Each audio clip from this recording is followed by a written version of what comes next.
Magandang umaga po. Narito na po magiging lagay ng panahon ngayong araw ng Miyerkules, December 4, 2024.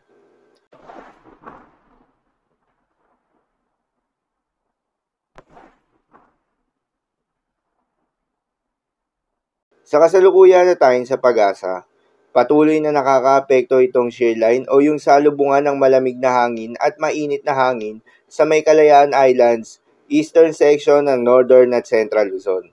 Dahil dito, asahan yung maulap na kalangitan na may kalat-kalat na mga pagulan at isolated thunderstorms. Northeast monsoon naman o hanging amihan ang nakakaapekto sa nalalabing bahagi ng northern Luzon.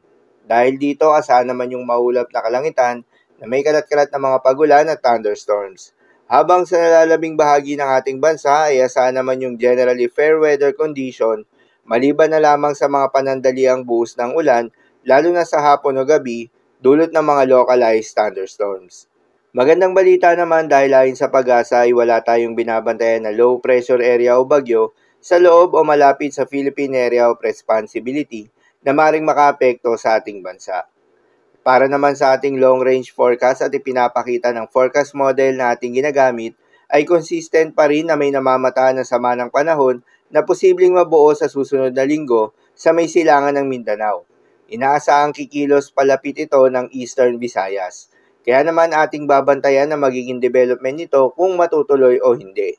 Habang nakataas naman ang tropical cyclone threat potential forecast ng pag-asa sa susunod na linggo, para sa nasabing potensyal na sama ng panahon. Ang susunod na pangalan ng bagyo na gagamitin ng pag-asa ay Bagyong Kirubin. Paalala lamang po na ang mga nasabing forecast ay posible pa pong magbago.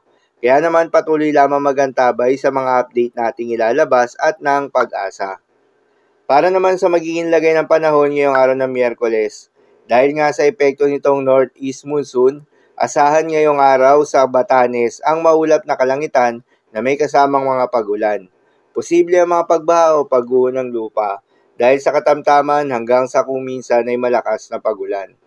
Habang sa Cordillera Administrative Region, Ilocos Norte, Ilocos Sur, Aurora, Kalayaan Islands at nalalabing bahagi ng Cagayan Valley ay asahan naman yung maulap na kalangitan na may kalat-kalat na mga pagulan at isolated thunderstorms. Dulot naman niya ng shear line. Posible rin na mga pagbaha o pagguho ng lupa dahil sa katamtaman hanggang sa kung minsan ay malakas na pagulan.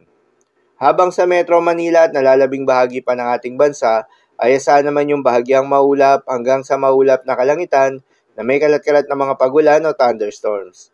Dulot naman yan ng mga localized thunderstorms. Posible rin na mga pagbaha o pagguho ng lupa during severe thunderstorms. Madalas, nabobo ang mga thunderstorms na ito tuwing hapon o gabi na nagtatagal ng 1 hanggang 2 oras. Kaya naman ingat sa mga posibleng banta ng pagbaha o pagguho ng lupa. Para naman sa magiging lagay ng mga dagat baybayin, ayon sa pag-asa ay wala pa rin tayong nakataas na gale warning sa anumang seaboards ng ating bansa. Ngunit iba yung pag-iingat pa rin sa mga maglalayag na mga kababayan nating mangingisda at yung may mga maliliit na sasakyang pandagat sa may northern Luzon. Inaasahan pa rin yung katamtaman hanggang sa maalon na karagatan. Habang sa nalalabing seaboards ng ating bansa, ay asahan naman yung banayad hanggang sa katamtaman ng mga pag-alon. So, yun lamang po para sa lagay ng panahon ngayong araw ng Miyerkules. Keep safe everyone.